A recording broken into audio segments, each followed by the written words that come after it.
علی سورة فاتحة الكتاب. سورة فاتحة الكتاب دا اولنې سورت دی چې پورا نازل شو په خلاف د نور سورتونو نه. نور سورتونه الله پاک لګ لګ نازل اول او دا سورت الله مکمل یکدم نازل کړو. په دې باندې اتفاق دی چې دا سورت خو په مکه مکرمه کې نازل شوی دی، لیکن په دې کې اختلاف دی چې په مدینه منوره کې نازل شو کله مدینه منوره کې بیا نو نازل شوی. راجح دا دی چې دا په مدینه منوره کې دویم ځلی بیا نازل شو، نو یو ځلی په مکه مکرمه کې نازل شوی دی، دویم ځلی په مدینه منوره کې. دا په متن کې په بیضاوی کې دا مسأله را روانه ده. سورتو یو د دې سورتو تشریح ده، یو د دې د اضافت تشریح ده. سورتو فاتحتی نو د سورت معنا درته ذکر کوم او به د دې اضافت معنا درته ذکر کوم. نو سورت یا د سؤرن نه ده چې محموزی کې سؤرن ما بقیت وي، بقیت کل شیء بقیت وي لکه جټی ته وي. تاسو وي سؤر البقره طاهر جټه د غوا پاکه ده داسې وایي کنه. نو سورت د سؤرن نه ده په معنا د ما بقیه. نو دا سورت ما بقیه د قران جټه بعضی کنه، نو دا سورت هم بعضی ده. جوټا یعنی پاتې شوی ما بقیه د ټولو ابو بعضی وي، نو دا سورت هم د قران بعضی حصہ ده. نو یا د سؤرن نه ده چې محموزی کی، یا د سور نه ده سور غیر محموزه. د سور دو معناګانی دي، یا سور د سور البلد نه ده، یا سور د تصور نه ده، تصور په سین باندې. که سور د سور البلد نه یعنی محیط بالبلد د خار نه راتاو، نو لکه دیوال چې د خار نه راتاوي، نو دا صورت هم په آیاتو داسې راتاو دی، مشتمل په آیاتو دی. سور البلد په بلد مشتملی، نو دا صورت په آیاتو مشتمل دی. او یا دا صورت د تصور نه دی، تصور په معنا د ارتفاع، نو دا صورت هم کلام الله دی، نو ارتفاع پکې شته. په اصطلاح کې د صورت تعریف داسې دی: الکلام الذي له اسم مستقل. هغه کلام ته وایي چې مستقل نوم لري. واشتملت على 3 آیات فصاعدا، او درې یا د دریو نه زیات آیتونه پکې وي. نو دو شرط پکې راغله. یو شرط دا چې مستقل نوم بلري، دویم دا چې اقلن 3 آیات به پکې وي یا د دریو نه زیات وي. په دې باندې اوس یو اعتراض راځي چې آیت الکرسی په دې کې دا دواړه شرط شته. مستقل نوم لري، آیت الکرسی ورته وایي، او په دریو آیاتو باندې آیت الکرسی مشتمل ده. سره د دې نه چې آیت الکرسی خو صورت نه ده، نو تاسو ورته جواب ورکړئ چې آیت الکرسی اسم نه ده، عنوان نه ده، بلکې اضافت ده. لکه ماء البیر او بد کوهی، دا نوم نه ده بلکې اضافت ده. خدا خود دې صورت تشریح شو، د دې اضافت تشریح. صورت د فاتحه ته مضاف ده او فاتحه د الکتاب ته مضاف ده، نو دا اضافت په تقدیر د من سره ده، او که په تقدیر د فی سره ده، او که په تقدیر د لام سره ده. نو اول په دې اضافت کې تحقیق زده کا. اضافت په 3 قسمه ده: یو اضافت بتقدیر اللام، بل اضافت بتقدیر فی، بل اضافت بتقدیر من. کچرته دا مضاف الیه کلیو او حمل کېده شو په مضاف، کچرته دا مضاف الیه کلی محمول، نو دا اضافت په تقدیر د من سره ده. او کچرته مضاف الیه کلی محمول علی المضاف نو بیا بخالی نه، یا بظرف وی یا بظرف هم نه. که ظرف دا اضافت په تقدیر د فی سره ده، او که ظرف نو دا اضافت په تقدیر د لام سره ده. نو دلته فاتحه په نظر سره صورت ته کلی محمول هم نه ده او ظرف هم نه ده، نو دا اضافت په تقدیر د لام سره ده. او اضافت د فاتحه د الکتاب تم هم داسې ده. د الکتاب د فاتحه د لپاره کلی محمول هم نه ده او دارنګي ظرف هم نه ده، نو دا دواړه اضافتونه په تقدیر د لام سره دي. سورت فاتحه ته مضاف ده او فاتحه الکتابه ته مضاف ده. فاتحه په معنا د خلاصون کې سره خپل معنی د خلاصون کې، دلته معنا د جزء اول. جزء اول تول فاتحه وي ځکه د قران کریم د خلاصولو او د کلاوولو نه مخکې اول موږ د سره ملاقات کیږو، نو دې ته ځکه سورته فاتحه وي. فاتحه کې دا تا د نقل د پاره ده د وصفیت نه اسمیت ته. سورة فاتحة الكتاب وتسمى القرآن. قاضی بیضاوی رحمه الله د دې سورت د پاره 14 نمونه ذکر کړي. څو نمونه ورته ذکر کړي؟ 14. اول نوم دې درې نوم دلته زده کوي سوار لسو په خپل را روان دي خو دلته درې نوم زده کوي یو نوم دې فاتحه الكتاب دوهم نوم دې القرآن دریم نوم دې اساس القرآن څو نوم شو درې ګوره سورة فاتحة الكتاب یو نوم خو فاتحة الكتاب شو بل نوم دې وتسمى القرآن لیدو کنه دریم نوم پر روانه لیکه کې دې وتسمى اساس القرآن دا درې نومونه دلته راغله د دې دریو د پاره وجوه د تسمیه بیانې القرآن ورته ولي وي لانها مفتتحه ومبدأه فكأنه اصله ومنشأه ولذلك تسمى اساسا ګوره څو وجه د تسمیه بیان شو درې اسماء دي او څلور وجه د تسمیه دي ګوره سوچ ورته کوا اسماء خضری دي فاتحه الكتاب القرآن اساس القرآن نمونه درې دي او وجوه د تسمیه ته ګوره لانها مفتتحه دا یو وجه د تسمیه ومبدأه دا بل وجه د تسمیه فكأنها اصله دا درېمه وجه د تسمیه ومنشأه دا څلورمه وجه د تسمیه خدا څلور واړه یوځه د دې هر یو د پر وجه د تسمیه نه دي بلکې په دې څلورو کې تقسیم دي دا څلور وجه د تسمیه په دې اسماء او تقسیم دي څلور وجه د تسمیه دي او درې څه شوي دي شابسي اسماء نو دا څلور وجه د تسمیه په دې دریو اسماء او تقسیم دي نو دې ته القرآن ولي وي دا فكأنها اصله د دې سره لګي لف نشر غیر مرتب ده ګوره لانها مفتتحه دا به چا سره لګو د فاتحه الكتاب سره لانها مفتتحه ومبدأه به چا سره لګو دا به د فاتحه الكتاب سره لګو فاتحه الكتاب د دې دوه وجونه ورته وي فاتحه الكتاب ورته ځکوي چې لانها مفتتحه فاتحه الكتاب ورته ځکوي چې لانها مبدأه دا د قران مبدا ده او مفتتح زید کلاو ولده چې څنګه کلاو کو اول مونږ ته په مخه دا صورت راځي نو دا دواړه به د فاتحه الكتاب سره لګوي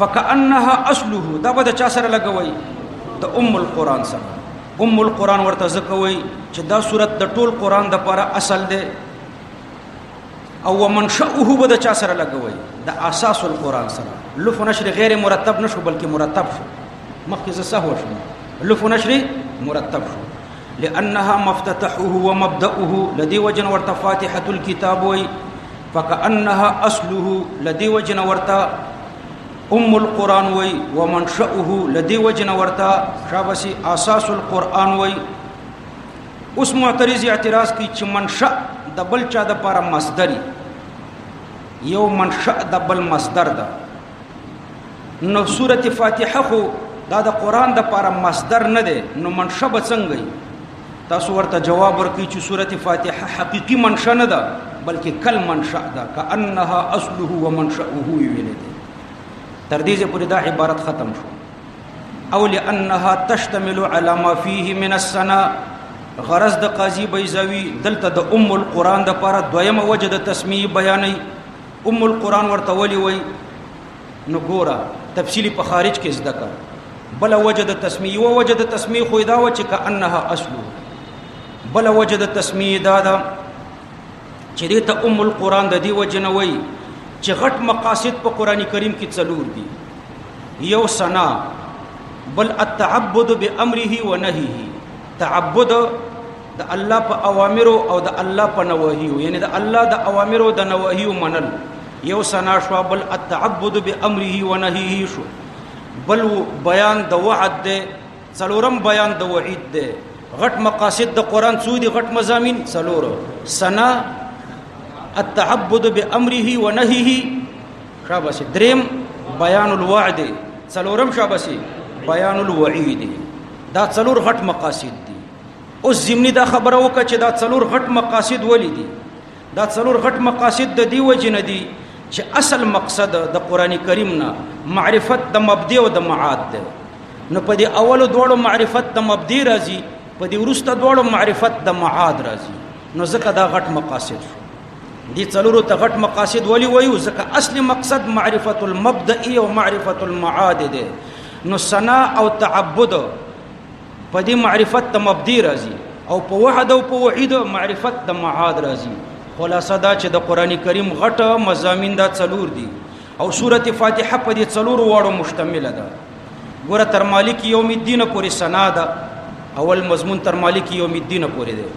ایاک نعبد و ایاک نستعین په دې کې دا دویم مضمون ده چې التعبد بالامر والنهی ده. انعمت علیهم په دې کې وعد ده، غیر المغضوب علیهم ولا الضالین په دې کې وعید ده. نو دا د قران کریم غټ څلور مضامین د په سورته فاتحه کې شته. نو چې په سورته فاتحه ور باندې مشتمل ده نو دا القرآن ده، د ټول قران د پر ده. او لانها تشتمل او یا دا د دی وجنه دي ته القرآن وای چې دا سورته مشتمل ده علامه فيه په هغه څلور غټو مضامینو چې هغه په قران کې دي. هغه څلور غټ مضامین چې په قران کې دي هغه کوم دي؟ ګوره اول من الثناء على الله عز وجل یو، والتعبد بامره ونهيه د دوا، وبيان وعده د درې، ووعيده د څلور. اول مضمون تر مالک یوم الدین پورې ده. دویم مضمون پچا کې ده شابسه ایاک نعبد و ایاک نستعين. دلته اوس یو اعتراض درته کوم چې دا دویم مضمون څنګه په ایاک نعبدو کې راغی؟ ایاک نعبدو کې خو بیان د عبادت ده او عبادت تعبد لرنه ده مستلزم. تاسو ورته جواب ورکړئ چې عبادت عبارت ده د امتثال د اوامر او د نواهیونه. نو د تعبد هم دغه معنا ده. تعبد څه معنا؟ امتثال د اوامر او د نواهیو. او على جمله معانيه د دریم وجه د تسمیه ده چې قران کریم ته ولی القرآن وای. یو وجه خدا شو چې فكأنها اصله. دویم وجه دا ده چې لانها تشتمل. دریم وجه دا ده چې او على جمله معانيه. د دې دریم وجه خارج کی تفصیل زده کا. ګوره په قران کریم کې تفصیلا دو مضمون بیانېږي. تفصیلا یو احکام عملیه، دویم احکام نظریه. قران کریم کې تفصیلا دو قسم احکام بیانېږي شابسه. اول احکام عملیه، دویم احکام نظریه. احکام عملیه چاته وای او احکام نظریه چاته وای؟ احکام عملیه هغه ته وای چې مقصود ترنه عملی، او احکام نظریه هغه ته وای چې مقصود ترنه معرفتی. او دا دواړه قسمه احکام عملیه او احکام نظریه دا دواړه په دې سورته فاتحه کې موجود دي. نو چې په سورته فاتحه کې اجمالا موجود دي، نو دا داسې شو لکه ټول قران چې په سورته فاتحه کې اجمالا موجود دي. نو سورته فاتحه د ټول قران اجمال ده. په دې پوه شئ؟ سورته فاتحه اجمال ده، نور قران ورته تفصیل ده. په نور قران کې احکام عملیه تفصیلا دي او سورته فاتحه کې اجمالا دي. په نور قران کې احکام نظریه تفصیلا دي او سورته فاتحه کې اجمالا دي. نو دا د ټول قران اجمال ده. او على جمله معانيه یعنی على اجمال معانی القرآن. سورته فاتحه مشتمله ده په اجمال د معناګانو د قران. معناګانې د قران څه دي؟ من الحکم النظریه والاحکام الاعتقاديه، چې هغه نظری حکمونه دي او عملی حکمونه دي. التي هي سلوك الطريق المستقيم والاطلاع على مراتب السعداء ومنازل الاشقياء. د دې دوه تشریحات دي. بعض علما دلته تقسیم کوي. التي هي سلوك الطريق المستقيم دا د احکام عملیه سره لګي. والاطلاع على مراتب السعداء ومنازل الاشقياء دا د احکام نظریه سره لګي. نو دا سي تفصیل پکې کوي، لیکن دا تفصیل صحیح نه ده. د دې وجه نه صحیح نه ده چې د دې نه خدا معلومیږي چې احکام عملیه کې اطلاع ته ضرورت نشته او احکام نظریه کې او سلوک ته ضرورت نشته. حالان کې احکام نظریه کې سلوک او اطلاع دواړو ته ضرورت ده، او په احکام عملیه کې سلوک او اطلاع دواړو ته ضرورت ده. په مطلب باندې پوه شئ؟ یو منټ کې بس کوم نو دواړو ته په دواړو کې ضرورت ده. لدی وجنه خبره دادا چې دا تقسیم پکې ونکو چې التی د احکام عملیه سره ولګو، اول اطلاع د احکام نظریه سره ولګو. راجح دا چې التی صفت د معانی او داسي ولګو. او على جمله معانيه معانی څه شي دي؟ التي د معانی داسي معانی دي. د معانی کې خو به احکام نظریه او احکام عملیه دواړه داخل دي کنه. او على جمله معانيه معانی په احکام عملیه او احکام نظریه دواړو مشتمل دي. نو د معانی چې دي سلوک الطريق المستقيم التي هي د هي نورست تفيد مقدر کا. دا معانی چې دي تفيد سلوک الطريق المستقيم دا تا ته افاده کوي تلل په مستقیم لاره او افاده د اطلاق کوي علی مراتب السعداء په مرتبو د نیکبخت خلکو او منازل الاشقیاء او په مرتبو د بدبخت خلکو. و سورۃ الکنز او دې ته سورۃ الکنز هم وایي، کنز خزانه ته وایي، دام د علومو د ټول قران د پر خزانه ده. والوافیه دې ته سورۃ وافیه هم وایي ځکه دا په مضامینو د قران تا ته وفا در کوي. والکافیه دې ته کافیه هم وایي ځکه دا د ټول قران نه تا ته کافی ده. لذالک یعنی لانها تشتمل او على جمله معانیها، د دې اخرنیو دواړو وجوه د تسمیه د وجنه دا درینو منور مرته یادي کنز وافیه کافیه دا ورته ولي وای لذالک د چا د وجنه د لانها تشتمل د وجنه او دارنګي د علی جمله معانیه د وجنه دا دوه وجه د تسمیه نه وي د دې دواړو د وجنه ورته دا درینو مم یادي. سورۃ الحمد مرته وای ځکه مشتمل ده په حمد. سورۃ الشکر مرته وای ځکه شکر باندې مشتمل ده، شکر خو خاص ده د حمد نه. سورۃ الدعاء مرته وای ځکه دعا هم پکې ده اهدنا الصراط المستقیم. وتعلیم المسأله سورۃ تعلیم المسأله مرته وای تا ته د سوال طریقه درخی چې اول عبادت کوا بیا دعا کوا لاجتمالها علیها ځکه دا په سوال مشتمل ده او تا ته د سوال طریقه هم درخی. والصلاه دي ته سورۃ الصلاه مو لوجوب قراءتها لوجد وجوب د قراءت د سورۃ فاتحین او استحبابها یا لوجد استحباب د سورۃ فاتحین فيها پدی المانځکی ګوره صلات د دی وجنه ورته وای چې په اولو دواړو رکعاتونو کې لوستل واجب دي او استحبابها او پورستنیو دواړو رکعاتونو کې لوستل مستحب دي. صحیح شو؟ لوستل واجب دي یا لوستل مستحب دي. نو ګوره خبره وسداده چې لوستل په دوه قسم دي، یو حقیقتا دي چې امام الولی، یو حکما دي چې مقتدیان الولی. ذکر رسول الله صلی الله علیه وسلم فرمایلی دي من کان له امام فقراءه الامام له قراءه، څوک چې د امام په اقتدا کې لمونځ کوي نو دا د امام قراءت د لپاره کافی ده. نو امام الولی نو داسې شو لکه مقتدیم چې لوستلې وي. تاسو د سحر المنذ سره د اذان نه کړي که بغیر د اذان نه؟ سره د اذان نم کړي، اذان هم کړي، ټول اذان کړي دي نم دې کړي، نو څنګه سره د اذان نه کړي دي؟ نو دا د یو اذان درته کافی وو چې یو اذان وکړو نو تاسو ټول المنذ سره د اذان نشو. 13 جمعه چې المنذ کړي سره د خطبه هم کړي که بغیر د خطبه؟ سره د خطبه. تاسو ټول خطبه لوستي و نه، نو څنګه سره د خطبه؟ د یو خطبه کافی و. صحیح و؟ نو دا د یو لوستل د ټولو لوستل دي. نو پاغه دواړو کې حدیث نشته په اذان او په خطبه کې، او په دې کې حدیث هم راغلی دی چې د یو الحمدلله دا د ټولو الحمدلله ده. من کان له امام فقراءه الامام له قراءه. نو وابیانم په مغالطه کې ونه غورځي. ګوره وابي یو امید لاس نه ونیسي د جمعه امام ته راولي وای ګوره یو وابي مسله ده یو حنفي مسله ده. دوی خو وابي ورته نه وای محمدي ورته وای ځکه دوی هر یو ځان ته محمد وای. دوی فیسبوک کې داسې لیکي حنفي منځ به مقابله نه محمدي المنځ به مقابله حنفي. محمدي المنځ د خپل منځ ته وای یعنی ځان ته محمد وای. محمد علیه السلام خدا سي المنځ نه کړي لکه میخه چې سوټه کوي، خدا د دل منځ دی او دی ورته محمدي وای. په یو حدیث کې نشته چې داسې ودرېږي، خو دی ورته محمدي وای. نو د محمد نه محمد علیه السلام نه دی مراد، ځان مراد دی، یعنی دعوه د پیغمبري کړي ده. محمدي په مقابله د حنفي کې کدا سی ویلې چې وهابي په مقابله د حنفي کې بیا به موږ منلې و، خو دی وای محمدي په مقابله د حنفي کې یعنی محمدي زېما یعنی زه محمد یم، زه چې څه وایم دا د محمد خبرې دي. نو دی داسې ولاړ یو د 90 درجو زاویه جوړه کړي لوت سری دا محمدي المنځ دی. په یو حدیث کې شته چې محمد علیه السلام لوت سر المنځ کړی دی، او داسې یو حدیث کې شته چې د 90 درجو زاویه جوړه کړې ده، او داسې په یو حدیث کې شته چې دومره واز ولاړی لکه د گنج دروازه. دا هیڅ کله محمدي نه دی، خو مطلب دا دی چې زه محمد یم. په خبره خو پوه شوي؟ نو اصل مسلې ته درته راځم. اصل مسأله دا ده چې یو امید لاس نه ونیسي او تا ته وایي ګوره یوه محمدي خبره ده او یو حنفي خبره ده. محمدي خبره دا ده چې بفاتحي المن نه کېږي، دا محمدي خبره ده، او حنفي خبره دا ده چې بفاتحي المنځ کېږي. نو یو وهابي خبره شوه خو دی ورته محمدي وایي، او یو حنفي خبره شوه.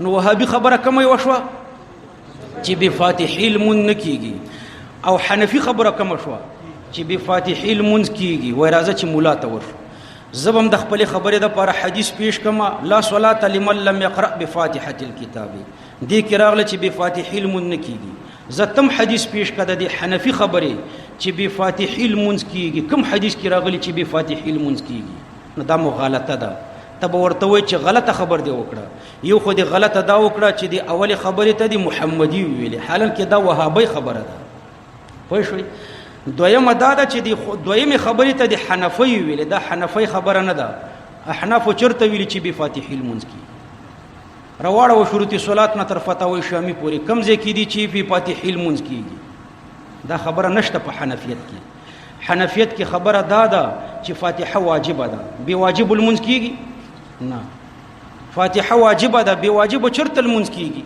نو من کله ویلي چې بفاتحه المنز کیږي خنو اختلاف پڅ کې ده اختلاف پدې کې ده زبدر ته وهابي او حنفي خبره ذکر کوم وهابي خبره دا ده چې د امام الحمدلله مقتدیانو ته نه ده کافی د امام الحمدلله مقتدیانو ته نه ده کافی امام بیزان ته وي مقتدیان بیزان ته وي د امام فاتحه مقتدیانو ته نه ده کافی دا وهابي خبره شو حنفي خبره دا ده چې د امام الحمدلله مقتدیانو ته کافی ده دا حنفي خبره ده اوس به په حنفي خبره څلوي حدیثه پیش کوم لا صلاه لمن لم يقرأ بفاتحه الكتاب دا په څلوي خت سندونو راغله دا حدیث چې د امام الحمدلله مقتدیانو ته کافی ده او وهابي خبره دا ده چې د امام الحمدلله مقتدیانو ته نه ده کافی دوی دی ضعیف حدیث پیش کی چې نه ده کافی نه ده کافی دا یو حدیث کې دی وای شوي نو اوس دا خبره مې مطلب لوجوب قراءتها الحمدلله خو واجب ده کنه ٹھیک ده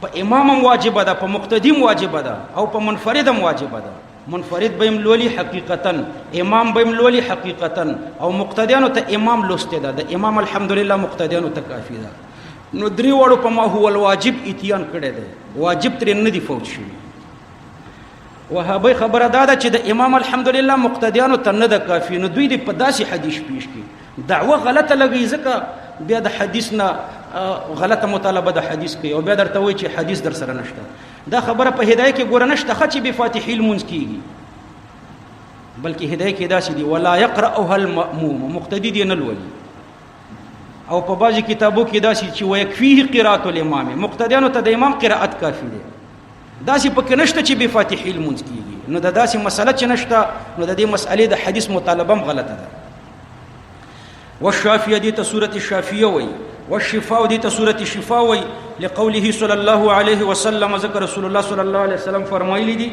هي شفاء لكل داء دا د هر بیماری د پر شفاء ده والسبع المثاني او دي ته و آیات وي السبع معنا و آیات المثاني معنا المكرر نزوله چې دوزل نازله شوی ده لانها سبع آیات السبع ورتزکوي چې و آیات دي بالاتفاق اتفاقا و آیات دي الا ان منهم مگر بازي عد التسميه آیه بسم الله آیات ویل دي انعمت عليهم ته آیات نه دی ویل ومنهم من عكس او بازو بسم الله آیات نه دی ویل انعمت عليهم ته آیات ویل دي وتسنى نو سبع دي وجن ورتوي وتسنى في الصلاه مساني ورتولي وي زکه په مانځ کې مقرر لوستل کیږي او الانزال یا د دې وجن ورته مساوي او مسانی وي مسانی خو مقرر ته وي چې د دې نزول مقرر ده ان صح انها نزلت کچرته دا خبره صحیح شي چې دا نازله شوی په مکه کې حين فرضت الصلاه چې کله المنز فرشو وبالمدینه او په مدینه منوره کې نازله شوی ده لما حولت القبلة چې کله د قبله تحویل راغلو نو دوزل نازله شوی ده وقد صح انها مکیه او دا په صحیح حدیث کې ثابت ده چې دا مکی صورت ده لقوله تعالی ولقد اتیناک سبعا من المثانی وهو مکی دا آیات کریمه مکی ده نو چې دا آیات مکی ده نو دا صورت خو مکی یقینا ده خو په مدنی والی کې تردد ده بس